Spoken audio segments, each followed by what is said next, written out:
Hi guys, welcome to another video. ഞങ്ങൾ ജർമ്മനിയിൽ എത്തിയിട്ട് 2 months ആയി. അപ്പോൾ ഞങ്ങളിവിടെ ഫസ്റ്റിലെ വന്ന് എന്തൊക്കെ കാര്യങ്ങളാണ് ആദ്യം ചെയ്തത് എന്ന് നിങ്ങൾക്കിവിടെ ഷെയർ ചെയ്യാമെന്ന് കരുതിയാണ് ഈ വീഡിയോ ചെയ്യുന്നത്. നമ്മൾ ഫസ്റ്റിലെ ഇവിടെ വന്ന ഉടനെ ചെയ്ത ഒരു കാര്യം സിറ്റി രജിസ്ട്രേഷനാണ്. ഇവിടെ ജർമ്മനിയിൽ പറയുന്നത് ആൻമെൽഡിങ് എന്നാണ്. അത് നമ്മളിവിടെ വന്ന് 3 months കൂടുതൽ സ്റ്റേ ചെയ്യാൻ പ്ലാൻ ചെയ്യുന്ന ഒരു വ്യക്തിയാണ് എങ്കിൽ വന്ന് 2 weeksനുള്ളിൽ ഈ ഒരു സിറ്റി രജിസ്ട്രേഷൻ കംപ്ലീറ്റ് ചെയ്തിരിക്കണം. അതിവിടെ ചെയ്യുന്നത് ഇവിടുത്തെ ലോക്കൽ രജിസ്ട്രേഷൻ ഓഫീസിലാണ്. അതിനെ ഇവിടെ ജർമ്മനിയിൽ പറയുന്നത് ബുർഗറാംഡ് എന്നാണ്. എനിക്ക് കറക്റ്റ് പ്രൊനൗൺസിയേഷൻ അറിയില്ല, ഞാൻ സൈഡിൽ സ്പെല്ലിങ് കൊടുത്തേക്കാം. അപ്പോൾ ആ ഒരു ഓഫീസിൽ ചെന്നിട്ടാണ് ഇത് ചെയ്യുക. ഈ വീഡിയോയിൽ ഞാൻ പറയുന്നത് ഇതിൻ്റെ പ്രൊസീജിയേഴ്സ്, ഇതിൻ്റെ ഇമ്പോർട്ടൻസ്, എന്ത് ഡോക്യുമെൻറ്റ്സ് ഒക്കെയാണ് വേണ്ടുന്നത് എന്നൊക്കെയാണ് ഞാൻ പറയുന്നത്. ഓക്കെ, അപ്പോൾ നമുക്ക് സ്റ്റാർട്ട് ചെയ്യാം. ഫസ്റ്റിലെ നമ്മൾ എന്തിന് ഇമ്പോർട്ടൻസ് പറയാം. നമ്മളിവിടുത്തെ ജർമ്മൻ റെസിഡൻ്റ് ആണ്, ഇവിടെ നമ്മൾ ലോങ് ടൈം താമസിക്കുന്ന ഒരാളാണ് എന്നുള്ളതിനുള്ളൊരു പ്രൂഫാണ്. നമ്മളെ അഡ്രസ്സ് എല്ലാത്തിനും ഉള്ളൊരു പ്രൂഫാണ് ഈ ഒരു രജിസ്ട്രേഷൻ. നമ്മളിപ്പോൾ ഇത് രജിസ്റ്റർ ചെയ്തിട്ടില്ല എന്നാണെങ്കിൽ നമുക്ക് ഫൈൻ അടയ്ക്കേണ്ടിയിരിക്കുന്നു. ഗവൺമെൻറ് അത് കണ്ടുപിടിക്കുകയാണെങ്കിൽ നമുക്കതിന് ഫൈൻ അടയ്ക്കണം. ഫൈൻ ചെറിയ ഒരു ഇതൊന്നുമല്ല, നമുക്കൊരു €1000 അങ്ങനെ എന്തെങ്കിലും ആയിരിക്കും ഫൈൻ വരിക. അപ്പോൾ അതുകൊണ്ട് അത് കംപ്ലീറ്റ് ചെയ്തിരിക്കണം. പിന്നെ ഇതൊരു പ്രൂഫ് ഓഫ് റെസിഡൻസ് ആണ്. നമ്മൾ ഇന്ന അഡ്രസ്സിൽ ആണ് ഇവിടെ താമസിക്കുന്നത് എന്നുള്ളതിനൊരു പ്രൂഫ് ഓഫ് റെസിഡൻസ് ആണ് ഈ ഒരു സിറ്റി രജിസ്ട്രേഷൻ. നമ്മൾ ഇനിയിപ്പോൾ ഒരു ബാങ്ക് അക്കൗണ്ട് ഓപ്പൺ ആക്കണമെങ്കിലോ ഒരു സിം കാർഡ് എടുക്കണമെങ്കിലോ അല്ലെങ്കിൽ ഇനി നമ്മുടെ റെസിഡൻസ് പെർമിറ്റ് നമ്മുടെ കാർഡ് കിട്ടണമെങ്കിലും നമുക്ക് ഈ ഒരു സിറ്റി രജിസ്ട്രേഷൻ ചെയ്യണം. ഇനി നമ്മൾ ബെർലിനിൽ നിന്ന് മൂവ് ചെയ്ത് മ്യൂണിക്കിലോട്ടാണ് മാറുന്നത് എങ്കിലും ഒക്കെ ഇത് ചേഞ്ച് ചെയ്യും. മ്യൂണിക് എന്നല്ല, നമ്മൾ ഈ ഒരു സിറ്റിയിൽ നിന്ന് വേറൊരു സിറ്റിയിലാണ് മാറുന്നത് എങ്കിലും നമ്മൾ ഈ സിറ്റി രജിസ്ട്രേഷൻ വീണ്ടും ചെയ്യണം. ഒരു 6 months 3 months കഴിഞ്ഞ് നമ്മൾ വേറെ വീട്ടിൽ മാറുമ്പോൾ ഈ ഒരു ഇത് അവിടെയും ഇതിനൊക്കെ ചെയ്യണം. പിന്നെ ടാക്സ് ഐഡൻറ്റിഫിക്കേഷൻ നമ്പർ ഉണ്ട്. നമ്മൾ ഇവിടെ ജോലി കിട്ടി ഫസ്റ്റ് മന്ത് സാലറി കിട്ടുന്നതിന് മുമ്പേ നമ്മൾ എംപ്ലോയർക്ക് ഈ ഒരു ടാക്സ് ഐഡൻറ്റിഫിക്കേഷൻ നമ്പർ നമ്മൾ ഷെയർ ചെയ്യണം. അപ്പോൾ ഈ ഒരു ടാക്സ് ഐഡൻറ്റിഫിക്കേഷൻ നമ്പർ കിട്ടാൻ വേണ്ടിയും ഈ രജിസ്ട്രേഷൻ റിക്വയർഡ് ആണ്. നമ്മളിപ്പോൾ ഈ സിറ്റി രജിസ്ട്രേഷൻ ചെയ്ത് കഴിഞ്ഞാൽ ഉടനെ തന്നെ ഓട്ടോമാറ്റിക്കായിട്ട് നമ്മൾ ഈ ടാക്സ് ഐഡൻറ്റിഫിക്കേഷൻ നമ്പർ നമുക്ക് കിട്ടും. 2 weeksനുള്ളിൽ നമുക്ക് മെയിലായിട്ടോ അല്ലെങ്കിൽ നമ്മുടെ പോസ്റ്റ് ബോക്സിലോ ഈ ഒരു ഐഡൻറ്റിഫിക്കേഷൻ നമ്പർ വരും. അത് ഒരു 11 digit നമ്പറാണ്. ഇത് ഓരോരുത്തർക്കും യുണീക്ക് ആയിട്ടുള്ള ഒരു 11 digit നമ്പറാണ്. പക്ഷേ ഈ മറ്റ് നമ്പേഴ്സൊക്കെ ആണെങ്കിൽ നമ്മൾ ഓരോ സിറ്റി മാറുമ്പോഴോ ഓരോ സ്റ്റേറ്റ് മാറുമ്പോഴോ ഒക്കെ ഇത് മാറും. പക്ഷേ ഈ ടാക്സ് ഐഡൻറ്റിഫിക്കേഷൻ നമ്പർ നമ്മളിപ്പോൾ ബെർലിനിൽ എവിടെയാണെങ്കിലും, ബെർലിനിലെന്നല്ല ജർമ്മനിയിൽ എവിടെയാണെങ്കിലും, ബെർലിനിലോ മ്യൂണിക്കിലോ ഫ്രാങ്ക്ഫർട്ടിലോ എവിടെയാണെങ്കിലും നമുക്ക് ആ ഒറ്റ ടാക്സ് ഐഡൻറ്റിഫിക്കേഷൻ നമ്പറാണ് ഫസ്റ്റിൽ കിട്ടുന്ന. ആ ഒരു ടാക്സ് ഐഡൻറ്റിഫിക്കേഷനാണ് പിന്നെയും കണ്ടിന്യൂ ചെയ്യുന്നത്. അപ്പോൾ അതൊക്കെ. അത് കഴിഞ്ഞിട്ട് നെക്സ്റ്റ് ഉള്ളതെന്ന് വെച്ചാൽ ഹെൽത്ത് ഇൻഷുറൻസ്.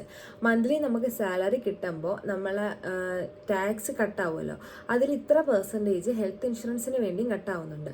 അപ്പം നമ്മളിവിടെ ഹെൽത്ത് ഇൻഷുറൻസ് എടുക്കേണ്ടതായിട്ടുണ്ട്. അപ്പം ഈ ഹെൽത്ത് ഇൻഷുറൻസ് ഏജൻസി നമുക്കത് എടുക്കാൻ വേണ്ടിയും അവർക്ക് വേണ്ടുന്ന ഒരു ഡോക്യുമെൻ്റാണ് ഈ സിറ്റി രജിസ്ട്രേഷൻ സർട്ടിഫിക്കറ്റ്. അത് കൊടുക്കുമ്പോഴാണ് നമ്മൾക്ക് ഹെൽത്ത് ഇൻഷുറൻസും ഓക്കെ ആവുക. നെക്സ്റ്റ് എങ്ങനെയാണ് പ്രൊസീജിയേഴ്സ് എന്നാണ് പറയുന്നത്. നമ്മൾ ആദ്യം തന്നെ ഇതിനൊരു അപ്പോയിൻമെൻറ്റ് എടുക്കണം. ജർമ്മനിയിൽ എന്ത് കാര്യത്തിന് നമ്മളിവിടെ ഫസ്റ്റിലെ അപ്പോയിൻമെൻറ്റ് എടുത്തിട്ടേ ചെല്ലാൻ പറ്റത്തുള്ളൂ. ഡയറക്റ്റ് ചെന്നാൽ അവർ നമ്മളെ എടുക്കില്ല. അതുകൊണ്ട് തന്നെ ഇതിനും അതേപോലെ തന്നെ അപ്പോയിൻമെൻറ്റ് എടുക്കണം. ഡേറ്റും ടൈമും വെച്ച് നമ്മളൊരു അപ്പോയിൻമെൻറ്റ് എടുക്കുക. ഇപ്പോൾ അപ്പോയിൻമെൻറ്റ് എടുത്ത് നമ്മൾ 1 minute ലേറ്റായി ചെന്നാൽ അവർ നമ്മളെ അപ്പോയിൻറ്റ് ചെയ്യില്ല. അപ്പം മാക്സിമം നേരത്തെ ഒരു 15 minutes നേരത്തെ എത്താൻ ശ്രമിക്കുക. സ്മോൾ ടൗൺസിലൊക്കെ ഡയറക്റ്റ് ചെല്ലാം, അപ്പോയിൻമെൻറ്റ് എടുക്കാണ്ട് ചെല്ലാമെന്ന് ഞാൻ കേട്ടിട്ടുണ്ട്. പക്ഷേ എനിക്ക് അതിനെപ്പറ്റി കൂടുതൽ അറിയില്ല. ഞങ്ങൾ അപ്പോയിൻമെൻറ്റ് എടുത്തിട്ടാണ് ഇത് ചെയ്തത്. ഇതാണ് അതിൻ്റെ പ്രൊസീജിയർ. നെക്സ്റ്റ് എന്തൊക്കെ ഡോക്യുമെൻറ്റ്സ് ആണ് വേണ്ടതെന്ന് പറയാം. ഫസ്റ്റിലെ പാസ്പോർട്ട് വേണം, അത് ഒറിജിനൽ പാസ്പോർട്ട് ആയിരിക്കണം.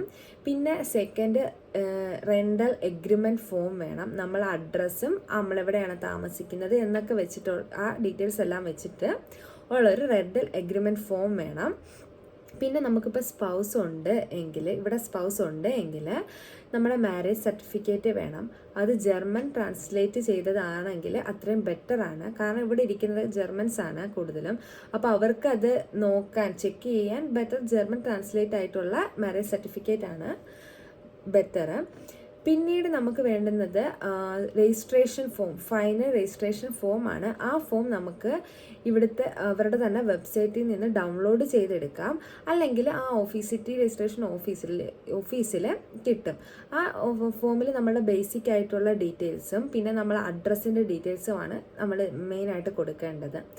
ഇതെല്ലാം കൂടെ, ഇത്രയും ഡോക്യുമെൻറ്റ്സ് എല്ലാം കൂടെ വെച്ചിട്ട് നമ്മൾ അവിടുത്തെ ഓഫീസറിനെ കൊണ്ടു കൊടുക്കും.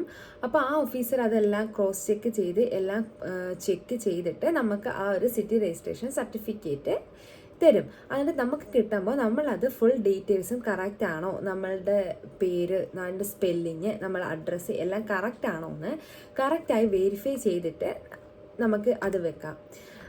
ഇതാണ് ഈ സിറ്റി രജിസ്ട്രേഷൻ്റെ മെയിനായിട്ട് ചെയ്യേണ്ട കാര്യങ്ങൾ. ഈ ഡോക്യുമെൻറ്റ്സ് എല്ലാം കൂടെ വെച്ച് ഇവിടുത്തെ ഓഫീസർക്ക് സബ്മിറ്റ് ചെയ്യും. അപ്പോൾ ഓഫീസർക്ക് സബ്മിറ്റ് ചെയ്യുമ്പം ഓഫീസർ ഇതെല്ലാം ചെക്ക് ചെയ്ത് ക്രോസ് ചെക്ക് ചെയ്ത് എല്ലാം കറക്റ്റ് ആണോ എന്നൊക്കെ നോക്കിയിട്ട് നമുക്ക് ഈ സിറ്റി രജിസ്ട്രേഷൻ സർട്ടിഫിക്കറ്റ് ഇഷ്യൂ ചെയ്യും. ഒരു 20 മിനിറ്റ്സിനുള്ളിൽ നമ്മൾ സബ്മിറ്റ് ചെയ്ത് 20 മിനിറ്റ്സിനുള്ളിൽ നമുക്കത് കിട്ടും സർട്ടിഫിക്കറ്റ്. അത് കിട്ടുമ്പോൾ നമ്മൾ ക്രോസ് ചെക്ക് ചെയ്യണം, നമ്മളെ നെയിം, നമ്മളെ അഡ്രസ്സ് ഒക്കെ കറക്റ്റ് ആണോ, സ്പെല്ലിങ്ങും എല്ലാം കറക്റ്റ് ആണോ എന്ന് നോക്കണം. അല്ലെങ്കിൽ പിന്നീട് അത് വലിയ ബുദ്ധിമുട്ടാവും. പിന്നെ അതേണക്ക് തന്നെ ഇവിടുത്തെ ജർമ്മൻ ഓഫീസസിലൊക്കെ കൂടുതലും ജർമ്മൻസ് ആയിരിക്കും വർക്ക് ചെയ്യുക. അപ്പോൾ നമുക്കൊരു ട്രാൻസ്ലേറ്റർ കൂടെ ഉണ്ടെങ്കിൽ നമുക്ക് കമ്മ്യൂണിക്കേറ്റ് ചെയ്യാൻ ബെറ്റർ ആയിരിക്കും. അല്ലെങ്കിൽ നമുക്ക് എന്തെങ്കിലും പറഞ്ഞാലും മനസ്സിലായില്ലല്ലോ ഒന്നും തിരിച്ച് നമുക്ക് കമ്മ്യൂണിക്കേറ്റ് ചെയ്യാൻ പാടായിരിക്കും. ഇത്രയൊക്കെയാണ് ഞങ്ങൾ സിറ്റി രജിസ്ട്രേഷൻ ചെയ്ത കുറച്ച് കാര്യങ്ങൾ. ഇത് നിങ്ങൾക്കും കൂടെ ഷെയർ ചെയ്യാൻ വേണ്ടിയാണ് ഞാൻ ഈ വീഡിയോ ചെയ്യുന്നത്. നിങ്ങൾക്ക് ഇൻഫോർമേറ്റീവ് ആയിരിക്കുമെന്ന് കരുതുന്നു. ഇനി എന്തെങ്കിലും ഡൗട്ടൊക്കെ ഉണ്ടെങ്കിൽ നിങ്ങൾ കമൻസിൽ അയയ്ക്കുക, ഞാൻ അതിന് റിപ്ലൈ ചെയ്യാം. That's it. നിങ്ങൾക്ക് ഈ ചാനൽ അല്ലെങ്കിൽ ഈ ഒരു വീഡിയോ നിങ്ങൾക്ക് യൂസ്ഫുൾ ആണ് എങ്കിൽ നിങ്ങൾ സബ്സ്ക്രൈബ് ചെയ്യുക, എൻ്റെ ചാനൽ ഷെയർ ചെയ്യുക, കമൻ്റ് അയയ്ക്കുക. ഞാൻ നോക്കാം. Bye, see you. ഇന്ന് ഞാനിവിടെ പറയുന്നത്